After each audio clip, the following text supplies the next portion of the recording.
Hi there, this is me. So ayan guys, isa na namang napakasimpleng sketch po ang ating gagawin sa ngayon. Ito po ay isang bahay na tinatawag na rako.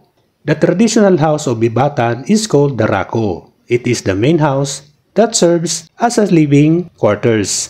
Its ceiling is higher that could store jar, boats, and other household belongings.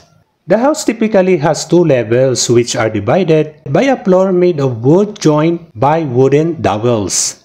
The wall system is composed of wood girders and joints that sits on a cobblestone which protrudes from the walls. The upper level is the main habitable area. The window and doors are both swing-in panels that are identical in dimensions. Batanes is known for its unique houses called rako. They are made of stone, limes, wood, and thatch or kugon roof. The Ibatan house depicts the effects of harsh climatic condition on the islands and the efforts of the native to adapt to a rigorous tropical environment. So ayan guys, patapos ng ating pag-i-sketch. Ako po'y nagpapasalamat sa inyo sa walang sawang panunood nyo sa aking mga simpleng sketches. So ayan guys, tapos na nga po. Maraming salamat. Bye bye. Thank you.